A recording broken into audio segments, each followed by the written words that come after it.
Hey everyone, good morning. Welcome back to Reading with Raptors here at the University of Minnesota Raptor Center. And also happy first day of fall. Figured we would celebrate by being outside in the sunshine while we still have it.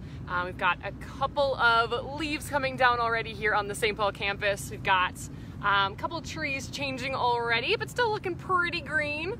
So hopefully we get to continue seeing some beautiful colors this fall. Hopefully everyone's getting a chance to safely get outside and check those fall colors out, as well as checking out the amazing fall migration that we have. Amazing fall migration that we have kind of coming through here. I thought today would be a great day to talk about a very famously migratory bird who travels pretty far distances, the peregrine falcon. The name peregrine actually means the wanderer, so the wandering falcon. So they're a great species to talk about migration with. Here in the upper Midwest, most of our peregrine falcons are going to be shifting south. Some of them might stick around a little bit. But right now we're seeing the big migration from our Canadian peregrine falcons, the tundra subspecies of peregrine falcon, who lives way up in the Arctic Circle and is passing through North America to get down to Central and South America for the winter.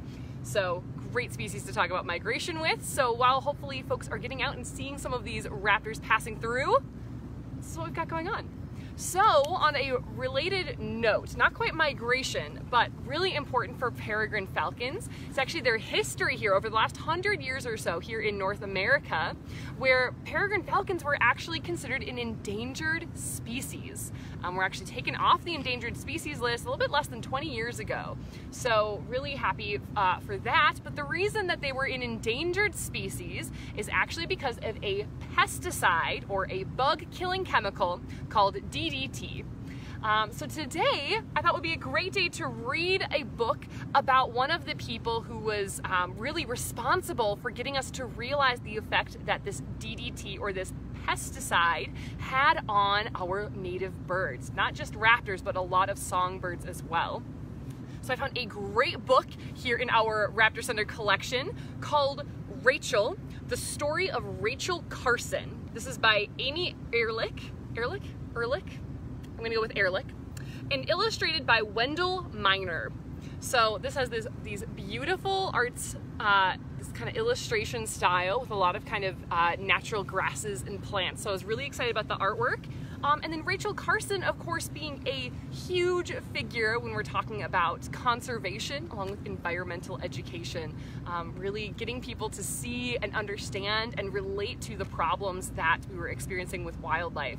So we're gonna sit here in the sun, we're gonna bask a little bit, and we're going to read Rachel, the story of Rachel Carson.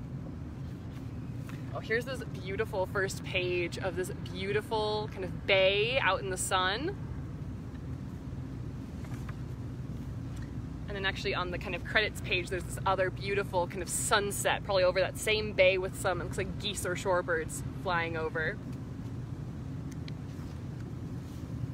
So we start off with the sea fossil, 1912. Rachel's house was far from the ocean, hundreds of miles inland at a bend on the Allegheny River in Pennsylvania. There were no seagulls there, no sharks or whales. But one day she found a fossil, a single dark spiral lodged in a rock at her feet. She brought it to show her mother, and they looked it up in a book. The fossil was a sea creature, her mother said. Millions of years ago, the ocean had covered their land and left it behind. Imagine, beyond the fields and orchards, beyond the wood where she played with her dogs, beyond the Allegheny and the town of Springdale and the town of Pittsburgh, there was a vast ocean even now. At night, Rachel lay in bed, her thoughts turning like waves. So here's a picture of, whoop, sorry, the lighting's kind of funky. There's Rachel in the woods. There's that Allegheny River behind it, looks like. There's a dog, and her finding this fossil. Nice kind of spiral shell. The next page says, a silver badge, 1918. Rachel's dearest friend was her mother. They walked outdoors each afternoon, naming the insects and birds and plants, and they read books and studied nature together. Rachel was the youngest child in the family, solitary and odd and bright. Her mother let her know that she was different from Robert and Marion. More was expected of her. Every month, Rachel waited for St. Nicholas magazine to come in the mail. The best part was the stories that children wrote themselves. You could win gold and silver badges if your story was chosen. She decided to send one in. It was called A Battle in the Clouds, about an air fight in the war. 1 month passed, then 2, 3, 4, 5. Finally, here came St. Nicholas again, and A Battle in the Clouds was printed in it, winner of a silver badge. So here you have Rachel and her, Rachel and her mother reading books. There's some birds flying behind them. Here's the silver badge that she won for writing. This one says, Under a Microscope, 1927. Rachel was in biology class. Even though she was planning to be a writer, all of the students at Pennsylvania's College for Women had to take science. The teacher, Miss Skinker, helped her focus her slide. A transparent, elongated paramecium drifted slowly across the microscope's field. To Rachel, its shape held the pattern of raindrops sliding down her window, and sandbars in the Allegheny, and clouds in the sky. In that simple, one-celled organism, she saw the complexity of the universe. The next time her mother came to visit, Rachel said she was changing her major to biology. She'd always loved nature, but now she'd be able to learn what lay beneath its surface. So here is Rachel. We've got a truck coming by, so hopefully it's not too loud. Okay, it's pretty quiet. So here's Rachel focusing her microscope, some notes to the side here, and a few other shells that she might have been looking at. And here is a picture of what's called a paramecium, tiny little one-celled organism. So teeny, teeny, tiny. You can only see it with a microscope. Give this just a second. Well, it's backing up. We are, the St. Paul campus now has more people on it again, so we've got a little bit more noise in the background. I just want to make sure I'm not trying to read over a backing up truck. I think we're okay, it's getting pretty quiet. So here it says, Woods Hole, 1929. The Woods Hole Marine Biology Laboratory on Cape Cod was surrounded by ocean, and it was all that Rachel had dreamed of. She sat at the same lab tables as famous university biologists, men and women both, and could work on her own research project studying a nerve in the turtle's brain. Her friend Mary Fry from college was at Woods Hole too. Mary and Rachel liked to walk by the ocean when the tide was low. The currents of the water crossed over each other in rippled lines, like the tide lines edged with seaweed on the beach. And when the tide was coming in, there was a great whoosh of water, and the earlier lines were erased. Rachel watched the sea with a writer's eyes, and then went back to the Woods Hole Research Library to find out why it ebbs and flows.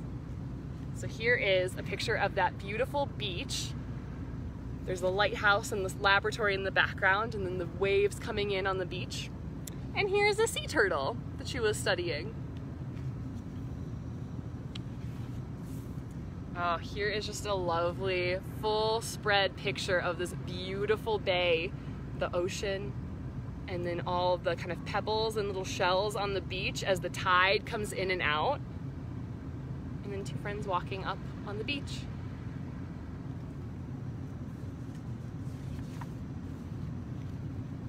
This one says Hawk Mountain, 1945. Money was scarce in the Carson family. Rachel's father had never been able to hold a job for long, and Marion and Robert had moved back home, Marion with 2 children now. The only one who could support them all was Rachel. She got a job editing documents at the U.S. Bureau of Fisheries, a woman ashore, hardly even a scientist. Wherever she went, Rachel carried a small spiral notebook to take notes on what she saw. She had it with her one weekend, birding on Hawk Mountain. Mists were drifting over the valley and hawks rode the wind, sailing on an ocean of air. Rachel thought that if she could earn money from her nature writing, it might add space and distance to her own cramped life. So here we have Rachel sitting up on Hawk Mountain, so this nice kind of rocky cliff, watching these red-tailed hawks spiral around. Hawk Mountain's actually another very important migratory spot for watching a lot of raptors pass through, as you might have guessed by the name Hawk Mountain. You see a lot of hawks there. The sea around us. This is 1951. In the books she wrote, Rachel explored the ocean. On its sunlit surface, microscopic plankton grazed on pastures of microscopic plants called diatoms, trillions of both in the water you could scoop up with your hands. Shoals of fish hunted one another farther down, herring and anchovy and mackerel, and the great white shark and the blue whale. And hundreds of fathoms deep, swimming in the inky darkness of drowned canyons and mountain ranges, were fish whose bodies glowed luminously so they could find their prey. Rachel's readers liked roaming the ocean's great spaces. Now, when they stood on a beach looking at the sea, which curved at the horizon with the Earth's curve, they saw that it was full of mystery and beauty, teeming with life. So here is a shark underwater. There's lots of fish around, and then a little seahorse up here in the side.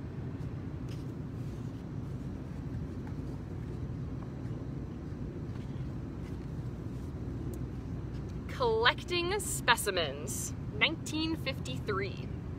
Rachel had a summer cottage built in Maine along the estuary of the Sheepscot River near a place called Dogfish Head. A steep stairway led over the kelp-covered rocks to the shore. Up and down she went, carrying specimens to study with her microscope.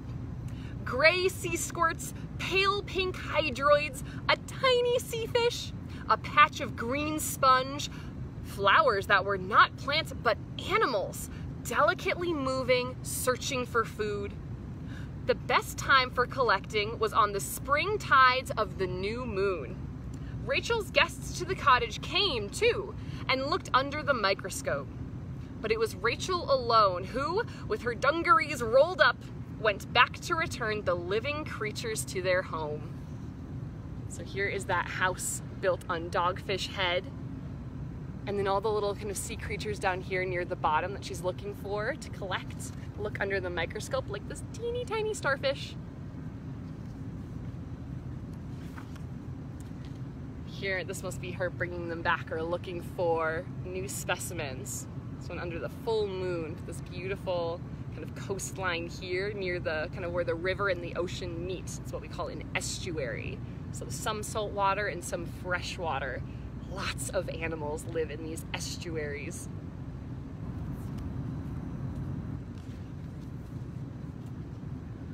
Phosphorescence, 1956.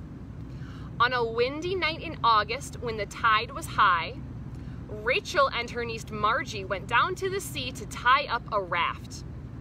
In the surf were sheets of phosphorescence, sparkles of green and silver swirling and falling on the sand. Then Rachel and Margie noticed a single light flying on its own into the water. A firefly had been lost and was trying to join the others.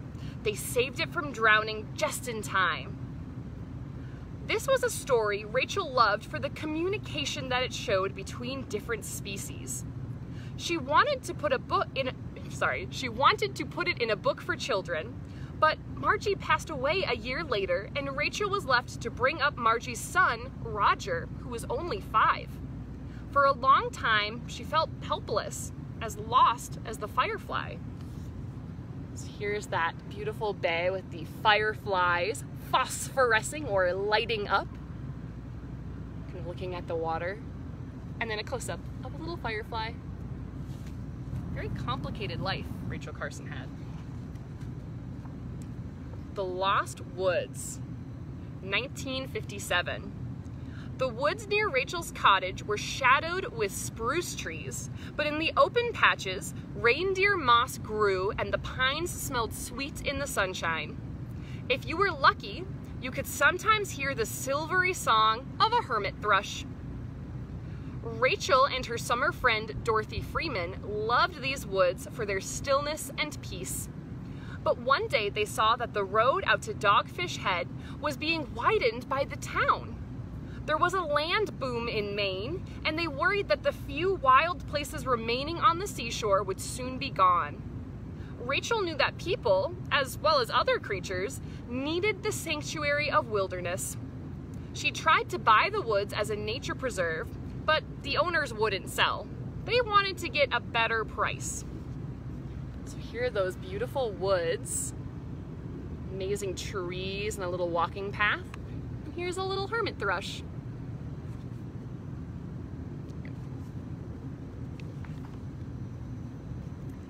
Listening, 1958. Rachel knew how to listen. When she got a letter from Mrs. Olga Owens Huckins saying that all the songbirds on her land died after airplanes had sprayed poisons to kill mosquitoes, she wrote to entomologists and ornithologists, or insect and bird scientists, to find out why. They told a terrible story. Birds and grasshoppers, butterflies and bees, and fish in the rivers were all being killed. The poisons were everywhere, on the grasses that cows ate, and in their milk and meat, and in our own bodies too. Rachel, who loved the world so much, was frightened and angry. How could people cause it such harm? Didn't they see that everything was connected in an intricate web of life? So here is a plane spraying pesticide. We were talking about that DDT earlier. We're getting a good stretch here. Spraying over big town and fields. And then here's a little nest with some robin's eggs in it. So we can see everything leading up to Silent Spring, 1962. It took Rachel 4 years to write a book about the dangers she discovered. She called it Silent Spring because if the birds were killed, their songs would not be heard in springtime. When the book came out, the companies that made the poisons attacked it. And they attacked Rachel too. She was only a woman, after all, emotional and unreliable. But other people believed her. They argued back and forth in the newspapers, on television, and in Washington, the capital. Committees were formed in Congress to investigate the poisons. Rachel dealt with both sides calmly, knowing she'd done all that she could. She was like a tiny, nearly transparent ghost crab she'd once written about, alone on a beach at night, facing the roaring surf. Here's a picture of that little ghost crab. Tiny little crab on the big ocean. You know, sometimes it's really hard to feel like that sometimes. Big ocean to deal with. But this beautiful night sky and this tiny little crab. Here's a little feather from a bird.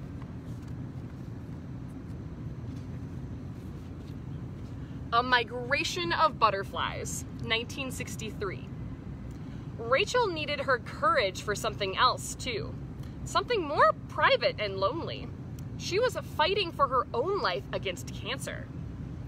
One afternoon in September, when the Maine sky was dark blue and the goldenrod was blooming, Rachel and Dorothy Freeman went to Newagon Point and watched a migration of monarch butterflies. They drifted by one, and then more and more, their fragile wings like stained glass. The monarchs were flying to Mexico. Only a few would return. Later on, Rachel told her friend not to be sad. She said that as the butterflies had their own cycle of life, so did each human being. Her time was nearing its end, but the rhythms of nature would go on. Spring would follow winter, fish still swam in the ocean, and birds were singing. Oh, here's this beautiful picture of Rachel Carson looking at these migration of butterflies on a beautiful fall day. Kind of like today, it's big September weather. The monarch butterflies migrating through down to Mexico.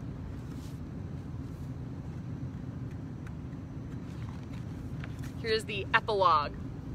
Rachel Carson passed away on April 14th, 1964.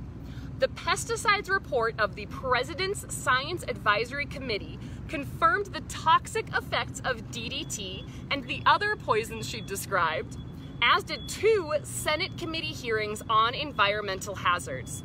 It is generally agreed that today's environmental movement began with the publication of Silent Spring. Although she was unable to buy her beloved Lost Woods, a 78-acre Maine wildlife refuge was named in her honor in 1970.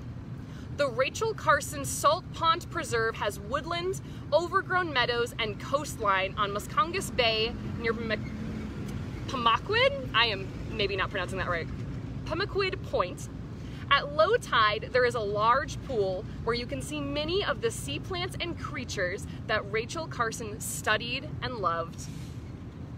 It's a lovely book here. I'll show you this one last little picture of that salt pond.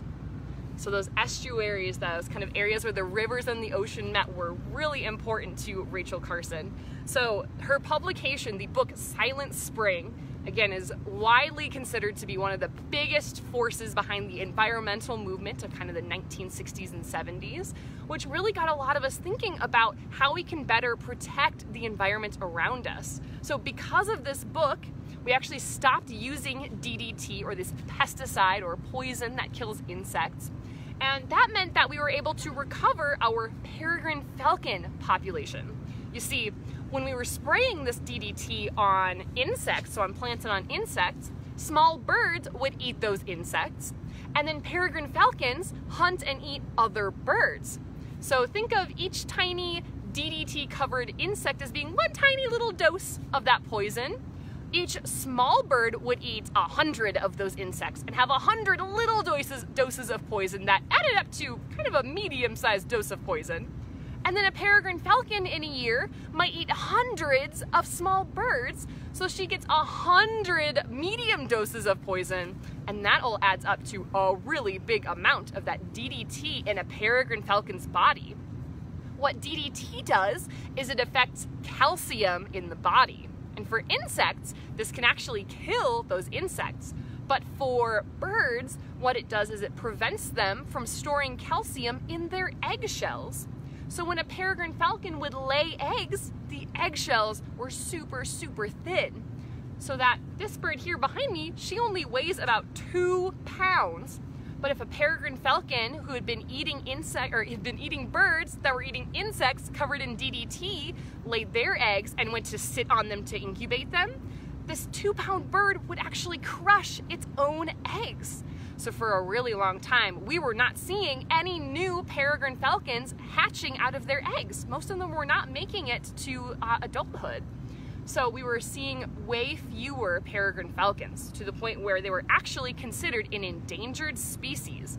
And even here in the Midwest, especially the upper Midwest, but where there are lots of crops and lands and farming fields, so there was a lot of this DDT to protect those crops, we really saw very, very few peregrine falcons. They were actually what we call locally extinct or extirpated. There were still other peregrine falcons around the world, but here in the Midwest, we didn't have any peregrine falcons left. So luckily, because of Rachel Carson and Silent Spring, we were able to realize what was happening in time, be able to stop using that dangerous pesticide DDT, and we were able to figure out other ways to help peregrine falcons and a lot of other bird species recover. So now peregrine falcons are no longer an endangered species. In fact, here in Minnesota, we have a lot of peregrine falcons. We have a number of great nesting sites for them. We've actually been able to help them expand their nesting range into cities, since normally they nest on big cliffs. And what are skyscrapers if not big human-made cliffs surrounded by small birds like pigeons? So we actually have a lot of peregrine falcons now, which is fantastic. And a lot of that is really thanks to Rachel Carson and writing Silent Spring. So I really liked this book and how it set up kind of the whole story. You can see why she was so inspired by writing and by science and by studying animals and seeing how all of the environment really works together. I think it's something really important for us to think about too. I'm sure that there are a lot of things that we're putting out into the environment now that we think are fine, but maybe in a few years we'll find out that maybe they're not actually that healthy for us or other animals out in the environment. So that's something I like to think about a lot. So this particular peregrine falcon, who's kind of getting a little bit warm here in the sunshine, I'll give her a nice chunk of food here to work on while we're finishing up. But this peregrine falcon is called Artemis. Just gonna work on a nice little piece of quail here. So we call her Artemis. This bird actually came to us because of a falconer. So somebody who works with birds of prey or raptors to hunt. So she would have had her original job being to go out hunting for maybe some small ducks, or maybe to fly at something like ducks or geese to get them off of an airport runway or something like that. These are all things that falconers can help with. So the problem is that this peregrine falcon was not able to fly very high. And peregrine falcons, they hunt other birds by flying up high in the air and diving down to catch them. So if she wasn't able to fly high up in the air, she really wasn't able to build up that speed to be able to catch those other birds, since birds are pretty fast. So because of that, since she wasn't very good at her first job, she was brought here to the Raptor Center, where she's been amazing at her second job, which is teaching people about peregrine falcons. So she's lived with us here at the Raptor Center for about 18 years. So she's 20 years old this year. And she's been living with us, teaching people about peregrine falcons for most of that time. So she's working on that nice kind of quail piece. I'm gonna quick scroll through and see. No, the lighting's kind of funky. I'm squinting at the camera, sorry. Make sure I don't miss any good questions. Oh my goodness, someone is watching from northern Spain. That's amazing. Welcome. The really cool thing that I love about peregrine falcons is that they're actually found all around the world. So even if somebody is watching in northern Spain, there are also peregrine falcons living in northern Spain. We have the same species of bird. So peregrine falcons are found on every continent except for Antarctica, which I think is just wonderful to think about, just that we have so many birds in common. So even though around the world there are lots of kind of different groups of peregrine falcons who might not ever interact, a northern Spain peregrine falcon probably won't end up here in North America, and a North American peregrine falcon probably won't end up there, but I still think it's really cool to know that we kind of have cousins living kind of across the oceans. I think that's really cool. Yeah, somebody was mentioning in the comments too, I heard that peregrines are also good at controlling pigeons, house sparrows, starlings, parrots, pheasants.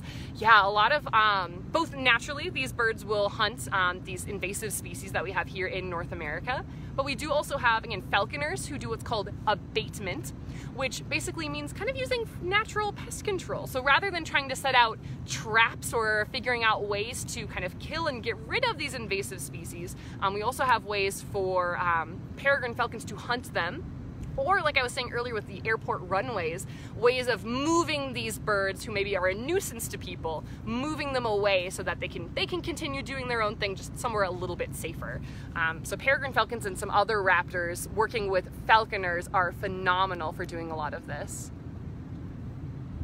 I'm having to do a lot of scrolling. I think Facebook updated it, so now everyone, so now it alerts me every time somebody comes on, which is so cool to see how many of you are watching. Okay, there's a question here. I know great horned owls attack peregrines, but do raptors like golden eagles or red-tailed hawks do? And do they have any trouble with gyr falcons? Okay, a lot of things to talk about with this one. Okay, so peregrine falcons, they do not really have any natural predators who are hunting them very frequently. Here, let me adjust the lighting here. So normally there aren't too many things that are going to try to hunt a peregrine falcon.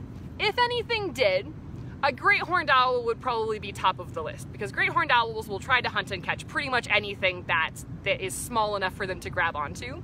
But for the most part, peregrine falcons are one of our kind of top predators. Not really too many things are going to want to try to mess with them. Plus, usually they're living on top of those kind of big cliffs or tops of tall buildings, so they're usually kind of out of the way for anything to try to sneak up on them. But a healthy adult peregrine falcon usually doesn't have too much to worry about. The main thing with great horned owls has been competition for nesting sites. So sometimes you'll see peregrine falcons, if they're trying to nest on those cliff sides near rivers, you might have some problems with great horned owls where they might have to get into a few fights to figure out who gets to use that nesting site. And then in general, peregrine falcons and gyrfalcons, they don't overlap too much because gyrfalcons are living so far north. They're living up on the very northern coasts of Canada and Greenland. So they're really far up north, a little bit farther north than you see most peregrine falcons. So usually not too big of a deal, but gyrfalcons are kind of larger cousins of our peregrine falcons, just living very far up north. So not usually too many interactions there. And you can probably hear the a smaller cousin of the peregrine falcon, the merlin, vocalizing behind us right now. Again, behind us at this building is kind of the outside wall of our main kind of bird courtyard. Yeah, we can hear a lot of birds. There's also a barred owl making some noise behind us as well. I think I got all the questions that were in the chat. Yep, I know those of you who have been joining me for some of our outdoor reading with raptors will recognize the merlin noise. Usually pretty chatty. It sounds like one of our other staff is maybe in with him in the enclosure right now. Probably getting some breakfast, probably seeing how much he weighs for the day, checking in, doing a little bit of training maybe. So it sounds like somebody's probably working with him just by the way that he's making the noise. Yeah, that sounds like he's eating. And we're hearing the barred owl. Yes, is this bird the fastest still? So the peregrine falcon is indeed the fastest animal in the world. So peregrine falcons, again, they hunt by diving down at other birds. So these very long, kind of narrow, pointy wings that she has and the very long, narrow tail are perfect for cutting through the air. And then these very long, narrow toes are great for trying to grab other birds out of the air or curling up and to kind of hit another bird as they're diving down. When they're doing these dives, they can go over 200 miles per hour. So very fast. Fastest animal in the world. There's some other very speedy birds out there, but peregrine falcons, they are, as of right now at least, considered the fastest with all the information that we have. Well, thank you all so much for your questions, and thank you for joining me today again on the autumn equinox. We are beginning fall, so we're going to be probably talking more about migration, since that is really getting into the swing of things this time of year with both our raptors, our songbirds, and like we saw in the book too, our monarchs and a lot of our other insects that migrate. They're all heading south right now too. We're really seeing that as the leaves are starting to change here, at least in the upper Midwest. Anybody kind of operating in different parts of the world or further south where it's a little bit warmer, you might have a little bit of time left. But right now we're starting to see more of these birds migrating through. So we'll keep talking about that, I'm sure, in future weeks. Until then, definitely check out our Facebook page and our website at theraptorcenter.org for more information on all of the other activities that we're getting up to this fall. We're not migrating. Instead, we are switching over to a lot of our online programs for this school year. So definitely check that out and keep an eye out on our Facebook page as well that you're on right now for more updates and more news about all of those. Otherwise, we'll see you all next week for more Reading with Raptors. One last quick mute from our peregrine falcon there. And we'll see you all next week for more Reading with Raptors. Have a great day, everyone.